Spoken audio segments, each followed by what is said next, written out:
शिव महापुराण की कथा कहती है, शंकर भगवान का चरित्र कहता है, जिसको पूजन करना ना आए, जिसको पाठ करना ना आए, जिसको आराधना करना ना आए, जिसको स्मरण करना ना आए, जिसको तप करना ना आए, जिसको व्रत करना ना आए, जिसको साधना करना ना आए, जिसको मंत्र और माला करना भी ना आए, अगर वो भी शंकर भगवान का पंचाक्षर मंत्र नमः शिवाय, षडाक्षर मंत्र ओम नमः शिवाय या श्री शिवाय नमस्तुभ्यम का जाप कर लेता है तो भी वो शंकर का हो जाता है और शिव उसको स्वीकार कर लेते हैं।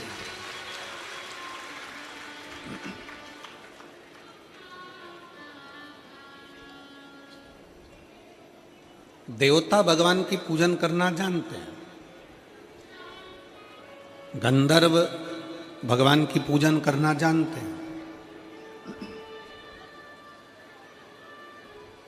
अप्सराएं भगवान की पूजन करना जानती हैं। हम आपसे पूछें, कोई भूत भगवान की पूजन करना जानता होगा?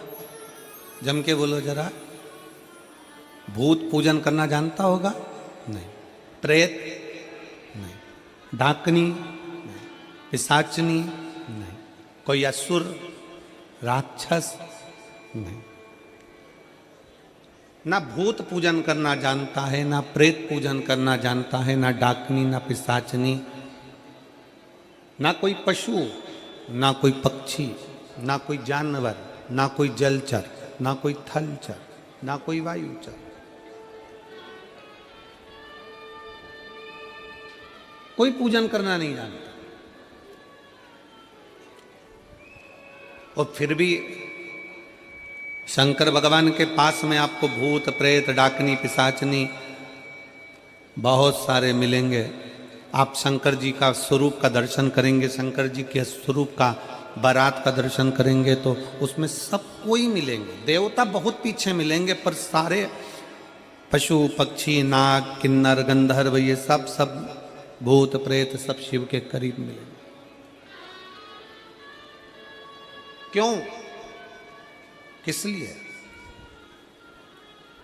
शिव महापुराण की कथा कहती है, भगवान शंकर का चरित्र कहता है कि जिस बच्चे को, जिस मनुष्य को, जिस स्त्री को, जिस कन्या को, जिस बेटे को, बेटी को, बुजुर्ग को, महिला को, पशु को, पक्षी को, जानवर को, जलचर को, थलचर को, किसी को भी अगर शंकर जी की पूजन करना नहीं आए, आड़ी टेढ़ी भी कर देगा तो भी शंकर भगवान उसको स्वीकार कर लेंगे और शंकर उसको वर प्रदान कर देंगे।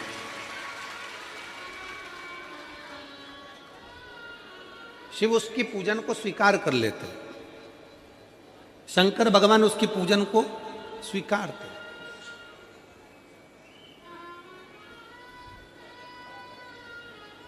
कोई दुनिया में आकर तुमसे कह देना कि मैं बहुत बड़ा, मैं इतना विद्वान हूं कि मैं भगवान की पूजन सबसे अच्छी करता हूं। अगर कोई तुमसे आकर कह दे कि मैं सबसे ज्यादा विद्वान हूं, शंकर जी का अभिषेक मैं बहुत अच्छे से करता हूं। कोई तुमसे आकर कह दे कि मेरी पूजन में कोई कमी नहीं रहती, मैं इतनी अच्छी पूजन करता हूं। कोई विद्वान से विद्वान व्यक्ति भी आकर तुमसे कह दे कि मैं शंकर जी का अभिषेक इतना विद्वत्ता में कराता हूं कि मैं शंकर जी की आराधना सबसे श्रेष्ठ कर सकता हूं, तो मान लेना कि शिव मिल नहीं सकते, शंकर नहीं मिल सकते। शिव जी की पूजन वही स्वीकार है जिस पूजन में थोड़ी सी कमी रह जाए। पूजा की थाली लगाकर पशुपति व्रत करने के लिए तुम मंदिर में गए, पूजा की थाली लगाकर तुम शंकर जी के मंदिर में पूजन करने के लिए गए, 16 सोमवार की पूजन कर रहे थे, संकट सोमवार की पूजन कर रहे थे, सोमवार का पूजन कर रहे थे, प्रदोष का पूजन कर रहे थे, सोमवार की अष्टमी का पूजन कर रहे थे, शिवरात्रि का पूजन कर रहे थे, सावन महीने का पूजन कर रहे थे। पूजन की थाली में सारा सामान जमा लिया तो भी मंदिर में जाकर कोई सामान याद आए तो समझ लेना कि तुम्हारी पूजन भगवान शंकर ने स्वीकार कर ली।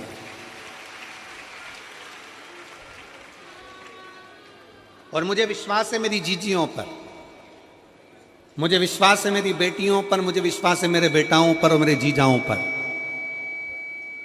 मेरी जीजियों ने, मेरे जीजाओं ने, मेरी बेटियों ने कभी तो मंदिर में पूजन करी होगी। बोलो करी कि नहीं करी किसी मंदिर में जाकर पूजन? जम के बोलो जरा, करी है ना?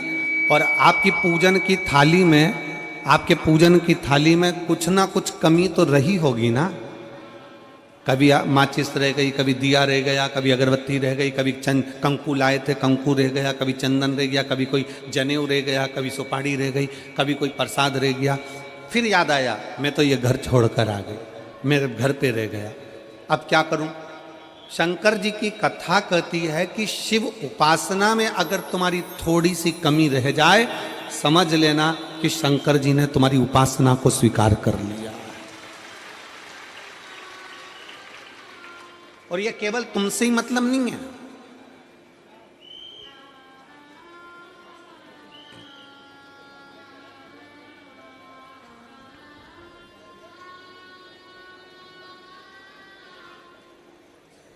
केवल आपसे मतलब नहीं है कि आप ही, आपकी पूजन में ही उपासना में कमी रह जाए।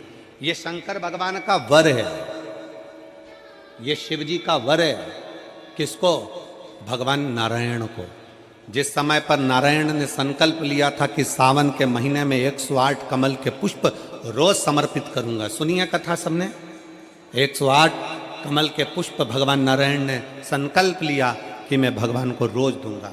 रोज 108 कमल के पुष्प मंगवाते देते। सावन का आखिरी दिन था,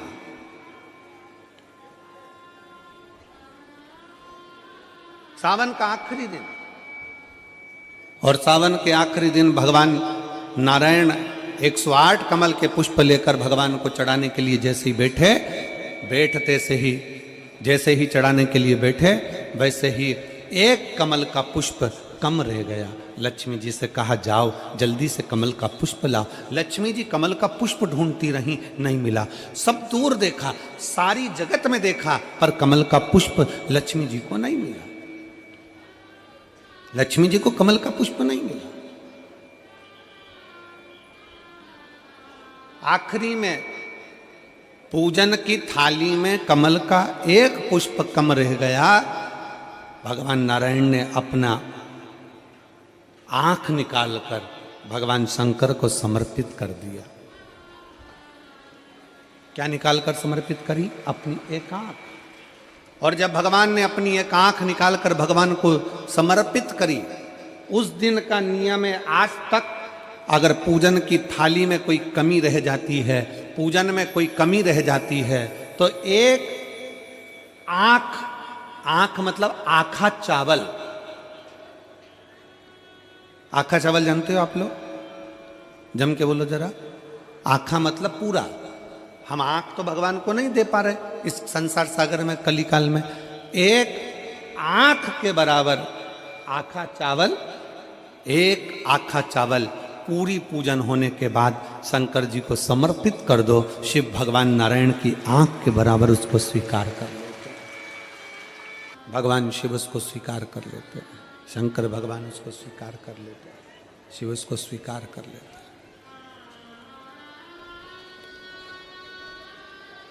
भगवान नारायण ने एक आंख भगवान शंकर को दे दी। शंकर भगवान ने अपना सुदर्शन चक्र भगवान विष्णु को दे दिया। भगवान शंकर त्रिनेत्रधारी हो गए और भगवान नारायण सुदर्शन चक्रधारी हो गए।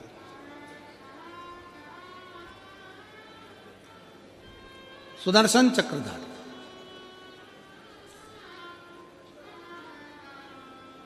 एक 108 कमल के पुष्प में से एक पुष्प अगर छुपाने वाला कोई था तो वो देवाधिदेव महादेव थे।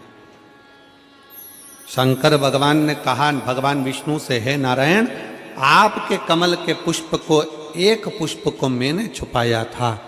आज मैं वर देता हूं, जो शिव की आराधना करेगा, जो शंकर की आराधना में बैठेगा, उसकी पूजा की थाली में जान करके नहीं तो तुम घर पे कोई सामान जान करके छोड़ जाओ, जान करके नहीं, लेकर सब जाना है। पूरी पूजन की थाली में अगर कोई कमी रह जाती है, शिव कहते हैं उसकी पूजन को मैं स्वीकार कर लेता हूं, उसकी पूजन को मैं स्वीकार। जान करके कोई कार्य नहीं करना है अपने को। नहीं तो तुमने सोचा कि पूजा की थाली में सब कुछ रख लूं, एक सामान घर पे छोड़ दूं, सीवर वाला महाराज जी बोला है, ऐसा काम नहीं करना है।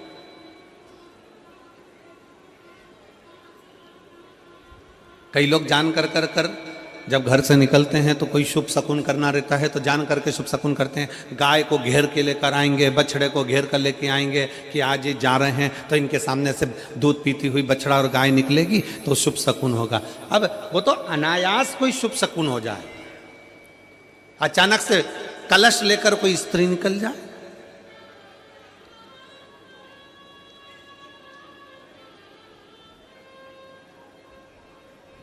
जब हम नेपाल में कथा करने के लिए गए, नेपाल के कौन से गांव में कथा हुई थी वो स्मरण में हमको नहीं आ रहा,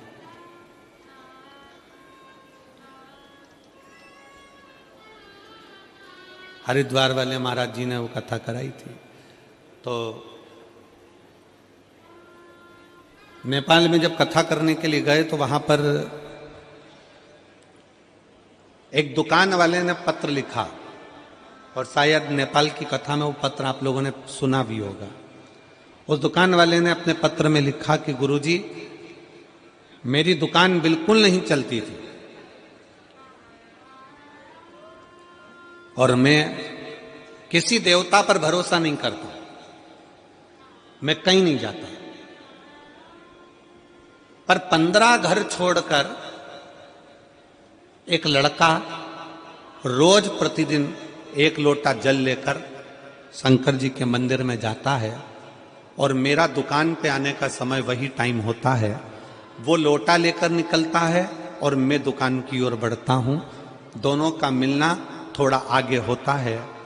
गुरुजी, जब से वो 1 लोटा जल भरा हुआ कलश मेरे सामने से निकल कर जाता है, तब से मेरी दुकान चलना इतनी प्रारंभ हो गई कि मुझे पीछे पलट कर नहीं देखना। अब ना उस दुकानदार ने उस लोटे वाले को कहा कि तू जल लेकर जा, उस लोटे वाले ने भगवान शंकर की कथा को श्रवण करा और 1 लोटा जल लेकर शंकर के मंदिर में जाना प्रारंभ करा। संसार के ऐसे कई शिव भक्त हैं जो अपने घर से 1 लोटा जल लेकर शिव जी के मंदिर में जाते हैं। कोई सुबह सुबह निकल कर जा रहा होता है, भरा हुआ लोटा उसके सामने से निकलता है तो शुभ शकुन हो जाता है और जाते हुए का कार्य सफल हो जाता है, अपने आप मंगल शकुन हो रहा है, अपने आप मंगल शकुन हो रहे हैं।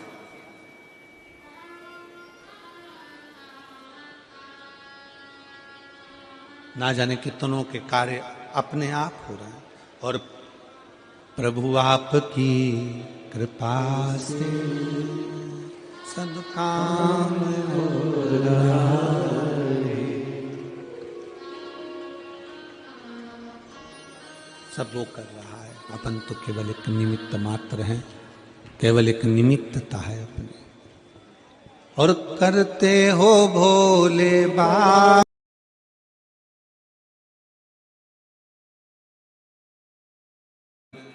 आप स्वयं जब शिव की भक्ति में लगते हो, ना जाने कितनों का कल्याण आप कर देते हो।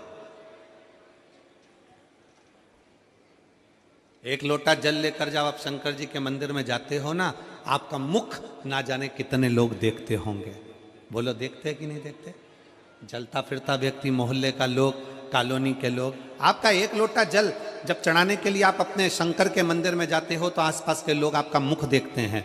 श्री शिवाय नमस्तुभ्यम बोलकर आप शंकर के मंदिर से वापिस आते हो तो आपका मुख ना जाने कितने लोग देखते हैं। आप भले किसी को 58 मत दो, 54 मत दो, 10 रुपया मत दो, 5 रुपया मत दो, 50 रुपया मत दो, तुम किसी को कुछ मत दो, पर आप शंकर जी को अगर 1 लोटा जल चढ़ा रहे हो, आप श्री शिवाय नमस्तुभ्यम कर रहे हो, आप पंचाक्षर मंत्र नमः शिवाय कर रहे हो, आप षडाक्षर मंत्र ओम नमः शिवाय कर रहे हो, आपके मुख का दर्शन अगर कोई कर रहा है तो समझ लो कि उसका कल्याण अपने आप हो रहा है। आप उसका कल्याण कर रहे हो, आपका तो हो रहा है, पर उसके साथ साथ साथ साथ जो आपका दर्शन कर रहा है, जो आपको देख रहा है, उसका भी कल्याण।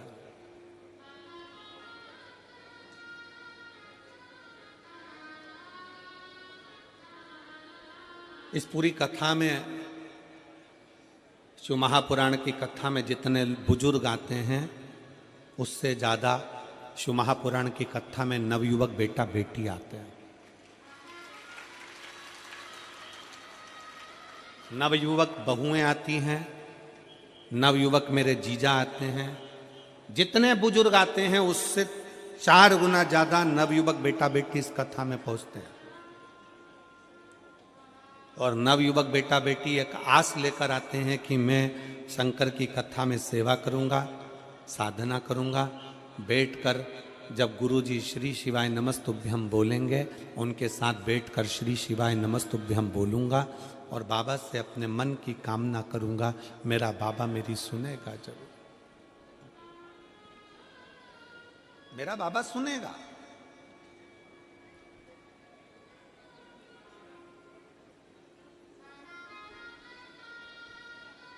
नवयुवक बेटा बेटी एक आस लेकर विषय, और मेरे भोले बाबा पर, मेरे शंकर पर एक लोटा जल, और कहीं आपके आसपास के क्षेत्र में कहीं शिव पुराण की कथा हो, कुबेरेश्वर बाबा अगर कहीं आपके क्षेत्र में कथा लेकर पहुंच जाए तो प्रयास करना 7 दिन 5 दिन कथा के मंडप में रहकर कथा का लाभ लेना और अपनी झोली पसार कर उससे विनती करना, बाबा भंडार जरूर भरेगा। कृपा जरूर करेगा, कृपा जरूर करेगा।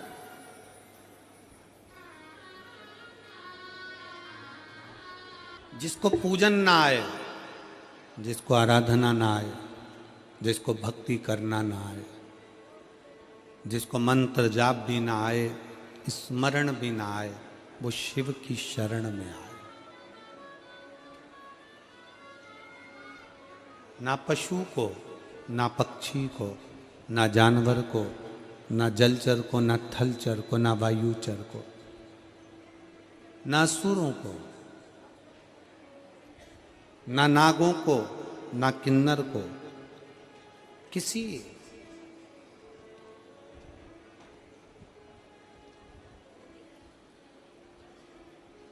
तुम्हारी पूजन में अगर कोई कमी रह जाए, कभी दुख मत करना, क्योंकि शंकर भगवान ने वर दिया है, शिवजी ने वर प्रदान किया कि अगर तुम्हारी पूजन की थाली में कोई कमी रह गई है ना, तो ये मान लेना कि शंकर भगवान तुम्हारी पूजन को स्वीकार कर लिया है, शिव ने स्वीकार किया। वो कोई और होंगे,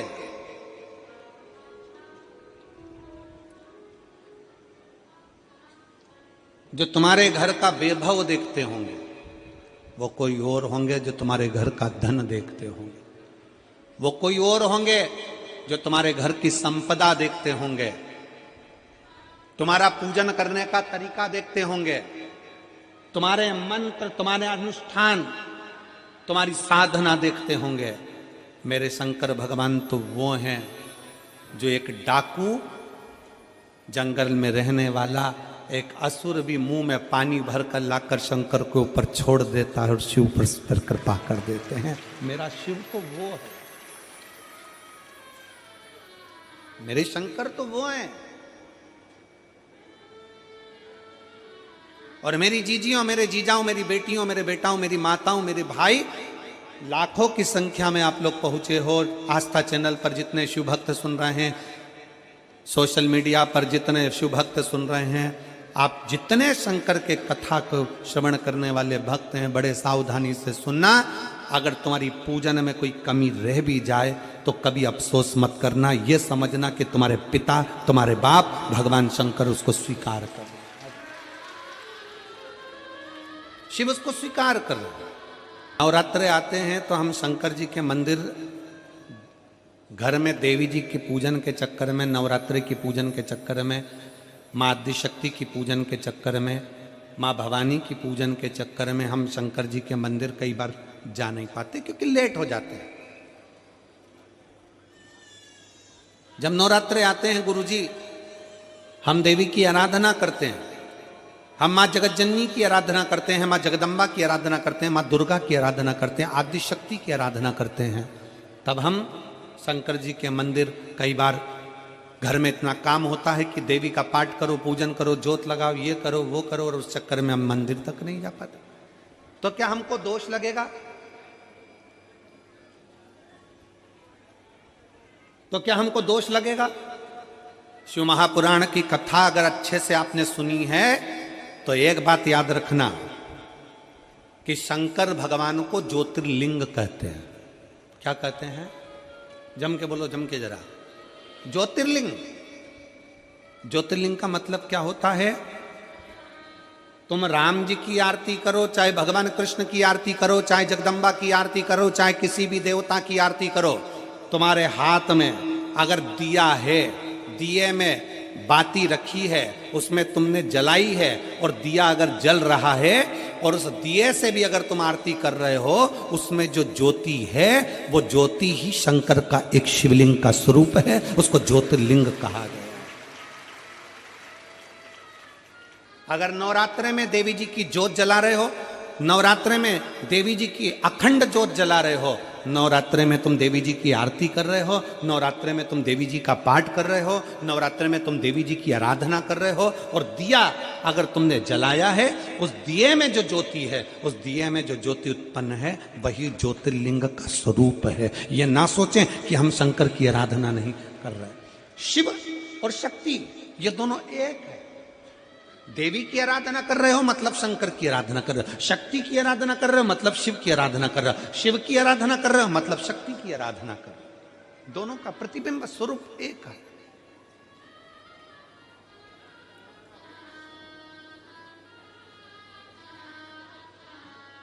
शंकर के मंदिर में नहीं भी गए और घर में अगर तुमने दिया लगाया है, दीप प्रज्वलित किया है, दीप जलाया है, ये मानकर चलना कि शिवलिंग वहीं पर विराजमान है, ज्योतिर्लिंग के रूप में विराजमान।